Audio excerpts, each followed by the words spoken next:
My name is Cordelia Sutton. I'm a PhD student at the Open University, and my PhD is on what counts as happiness for young people. So I'm looking at the meanings of happiness for teenagers.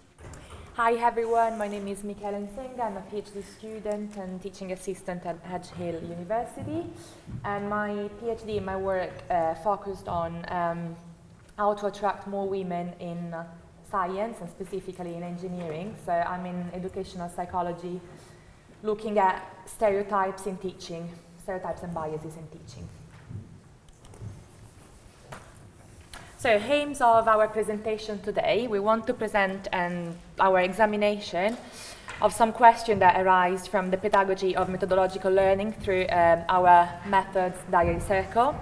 So we're going to explain first what a diary circle is, then we're going to tell you who the participants are, and then we're going to address 5 questions that we've been asking ourselves and we reflect on about the pedagogy of learning research methods.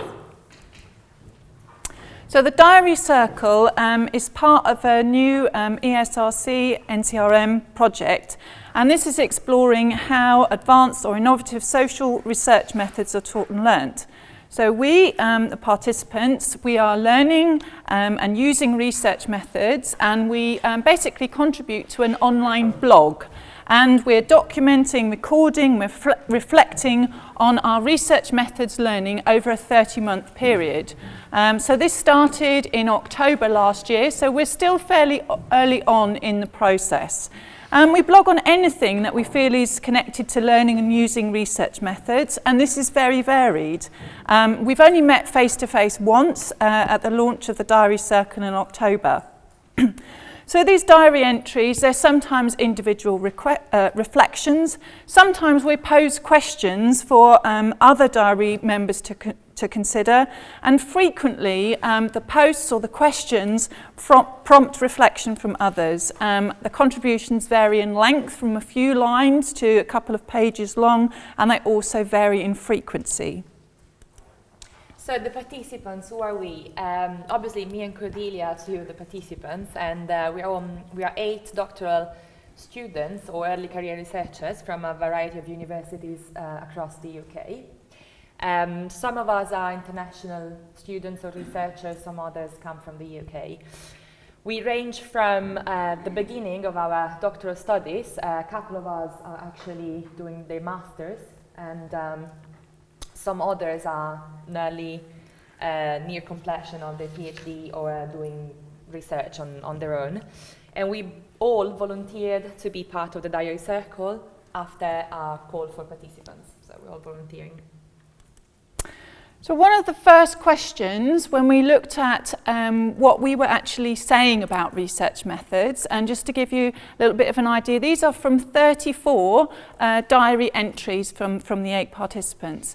So when we came to do our analysis of this for this session, we looked at what we were saying about how we are learning research methods. So some of us are learning research methods through teaching, through leading education and training events, through working with our own students, and in some cases through auditing modules. We're learning research methods through reflection.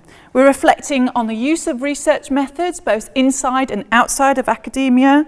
We're reflecting on our feedback that we get from reviewers and our supervisors. And we're reflecting on our experiences of carrying out research and quite often comparing that to our learning of research methods from tutorials, from supervisors, from peers, and so on.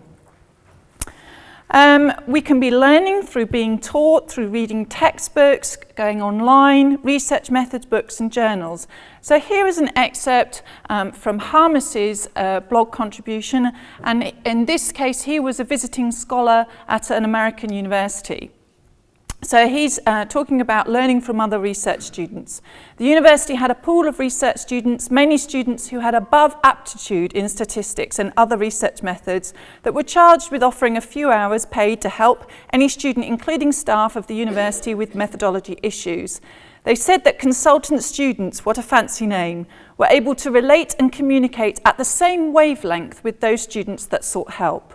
Moreover, they added that it was easy to pour themselves out to a fellow student and discuss what some termed silly stuff compared to senior staff.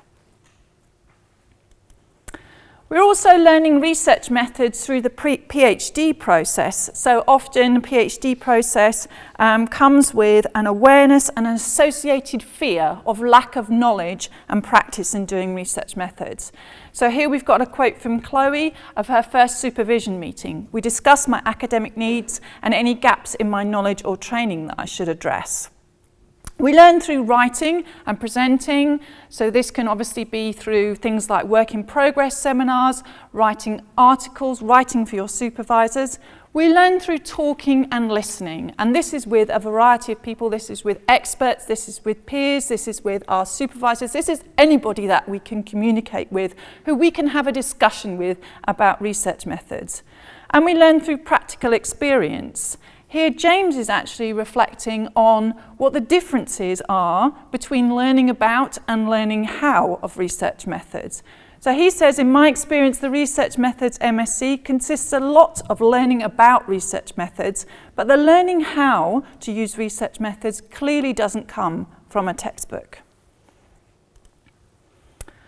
The second thing we decided to look at is what are we learning or what do we learn about research methods? And something that's become evident through these blogs is that there are many assumptions that exist in the learning and teaching of research methods. And those assumptions can exist in the university. They assume a certain level of knowledge and expertise about the students that are coming in to do postgraduate studies. They can be assumptions that students make when they go to a session. They think they're going to learn about something. Maybe that is what they learn, maybe that's not what they learn.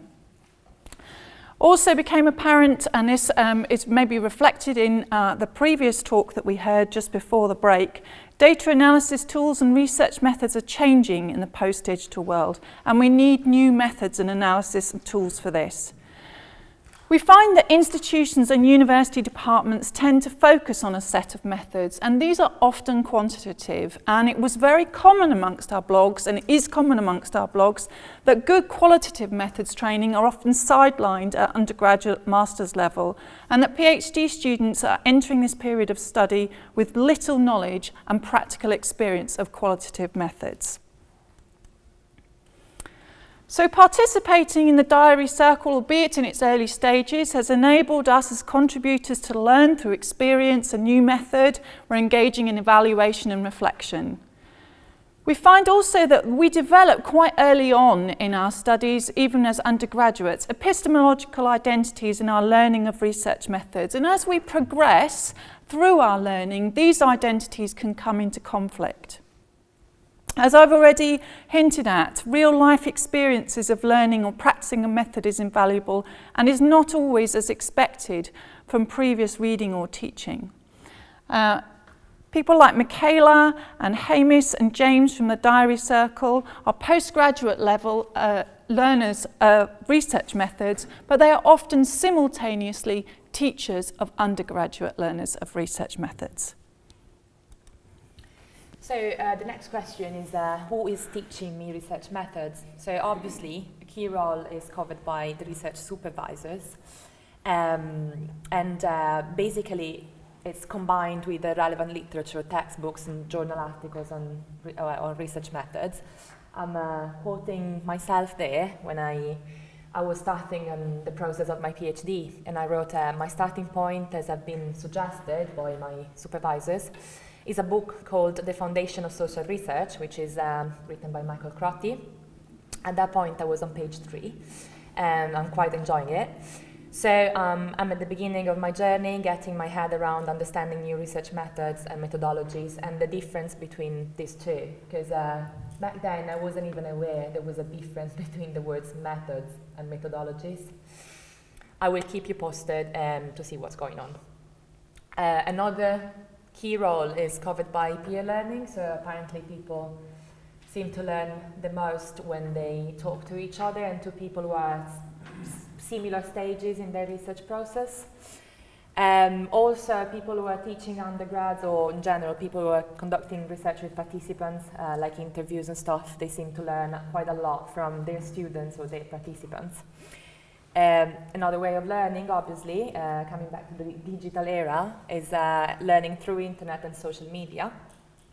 Or a bit more traditional way, going to seminars, training courses, any sort of training on qualitative methods seem to help in the learning. Question number 4 was quite a key question specifically for me. Like it seems to be a key stage in our research, the time from being taught to putting things into practice.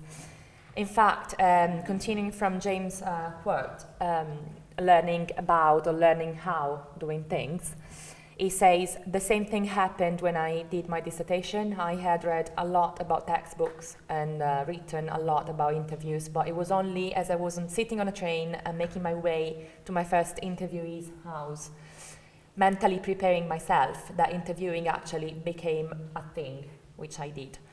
So there seems to be quite a lot going on between the time that you're actually being taught research methods and the time you're actually putting this into practice, and that's when it becomes a thing for you. So most people felt at different stages of the research that research methods was just a theoretical notion for them. Some felt that they had inadequate knowledge, and others felt they had adequate knowledge, but the lack of practice made the concept of research methods quite abstract. Only when people start putting things into practice, for example, doing their way to their first interviewee's house, or starting their data collection, research methods becomes an actual thing for them. So another thing that we wanted to explore within the blog was what kind of support could have helped or can help in the process of methodological learning. The first thing that comes to our attention is more hand-on experience through how our theoretical learning journey that would really help people putting things into perspective. Peer support in a more structured ways, because there seems to be some peer support in some universities, but it's not really structured, it's not really an institutional thing, so it's a bit left to everybody's experience. Availability and choice of training courses, obviously, because that varies from university to university, and it's not always the case that training courses are available when needed, specifically. And then, obviously, supervisors' support, which in our case, it seems to be pretty good, so everyone getting along very well with supervisors, but that's a key point for people throughout their learning journey. So obviously we're still quite early on in this in the methods diary circle, but from the analysis of the diary posts that we've had so far, we analysed these through NVivo. So we've been learning about 8 individual journeys to learning research methods, and this journey has that turning point when it goes from being taught, putting that theoretical knowledge into practice. And this, as we've been saying, varies from individual to individual. But what we can say is that we feel that we're never going to stop learning about research methods. And those of us who have, contributing to the diary blog that are now early career researchers, they are still learning about research methods. So all we can do at the moment is just pull together, tell you a little bit about our experiences, and what the diary circle is about. And hopefully you've enjoyed it. And if any questions, then please feel free to ask. Thank you. Thank you.